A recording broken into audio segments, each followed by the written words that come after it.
Bonjour à tous, c'est Guillaume Marceau pour une nouvelle vidéo du SNES FSU Guadeloupe. Et donc aujourd'hui, on va vous parler de l'audience que la FSU a obtenue jeudi avec monsieur le recteur à propos des dossiers en cours. Et donc le premier dossier que nous avons abordé au nom du SNES, c'est bien évidemment celui des IMP, puisque lors du CHS, lors du comité technique ministériel, le SNES national nous a informé que la Guadeloupe touchait 1500 IMP, un peu plus en tout cas, par an. Et donc, ça fait une moyenne de 21 IMP par établissement. Et on s'aperçoit qu'en discutant dans les différents établissements, on est très loin de ce volume-là.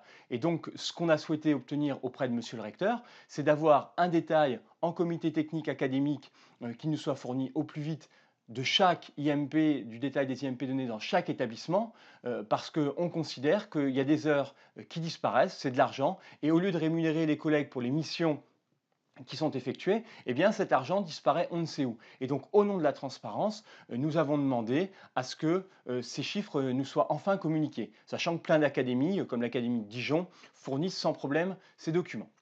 Donc le recteur s'est engagé à nous les donner et donc on appelle le SNES tous les collègues, en tout cas tous ceux qui siègent dans les conseils d'administration, à demander au chef d'établissement le volume exact d'IMP qui est distribué dans chaque établissement, parce que ça veut dire qu'en gros, aucun établissement ne devrait avoir moins d'une douzaine d'IMP, et puis pour les plus gros, on peut imaginer qu'il y en a 25 ou 30. Donc ça veut dire qu'au lieu de rémunérer les coordonnateurs à hauteur de un quart d'IMP, une demi-IMP, ben ça veut dire que chaque coordinateur pourrait obtenir au moins une IMP. Et donc ça, ça changerait tout en matière de travail. Le second dossier que nous avons abordé avec monsieur le recteur, puisque les examens approchent, c'est bien évidemment celui des convocations d'examen. Et en particulier, les convocations des examens qui sont faits à l'intérieur des établissements, que ce soit pour le baccalauréat, les CCF, les ECE, les ECA, et puis pour le brevet, l'oral du brevet qui est nouveau. Donc nous avons rappelé à monsieur le recteur que quand il y avait un examen, chaque collègue devait recevoir une convocation d'examen, qu'il travaille ou qu'il ne travaille pas. Cette convocation d'examen, ça permet, en cas d'accident, eh bien, de se faire reconnaître comme un accident du travail. Et puis surtout, ça signifie, cette convocation d'examen, eh bien, qu'on a droit à une rémunération. Parce que contrairement à ce que cherche à faire croire le rectorat et parfois même la DGESCO dans des circulaires, eh bien, quand on fait passer un examen, on a droit à une rémunération.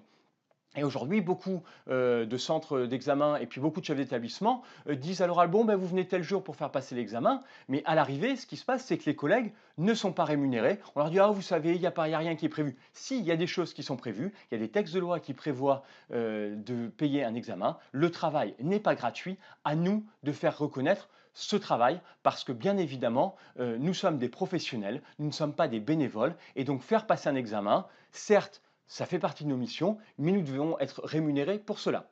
Et puis enfin, le dernier point que nous avons abordé avec monsieur le recteur, c'est le problème de la hors-classe. Puisque, une fois encore cette année, les chefs d'établissement et les IPR n'ont absolument pas respecté la circulaire nationale qui prévoit, en gros, de faire passer les plus anciens d'abord à la hors-classe. D'une part parce que c'est à eux que ça bénéficie le plus puisqu'ils vont passer à la retraite et qu'ils vont libérer des places pour les suivants. Et puis, bien évidemment, parce que les plus jeunes ne bénéficieraient quasiment de rien en partant à la retraite, enfin en partant à leur classe dès 40 ou 45 ans. Et donc, on s'aperçoit cette année encore que plein de très jeunes sont mis dans le tableau d'avancement à leur classe, alors que dans le même temps, on a une dizaine de collègues qui va partir à la retraite sans leur classe et qui se trouveraient fortement pénalisés. Alors que ceux qui aujourd'hui sont considérés par l'administration comme de très bons collègues et très performants, ce qui est sans doute vrai, eh bien, bien évidemment, ils vont obtenir leur classe dans les années à venir, ça ne posera aucun problème. Et l'idée défendue par le SNES, et il n'y a que le SNES qui défend cette idée-là contre les autres syndicats, mais l'administration commence à entendre la volonté du SNES, eh bien, c'est cette idée qu'aucun collègue ne doit partir à la retraite sans leur classe. Et c'est d'ailleurs cela que prévoit la réforme du PPCR, c'est que chaque collègue a droit de partir à la retraite au moins avec leur classe.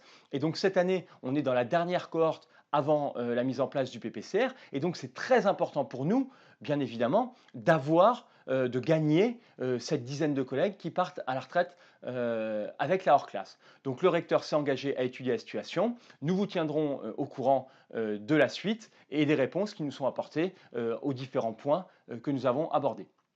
Alors cette vidéo est maintenant terminée, donc si elle vous a plu, eh bien nous vous engageons à l'aimer, à la partager sur les réseaux sociaux, à vous abonner à notre chaîne YouTube, bien évidemment pour avoir toutes les informations hebdomadaires, et puis comme nous ne vivons que de cela, eh bien de vous syndiquer en suivant le lien qui est ici.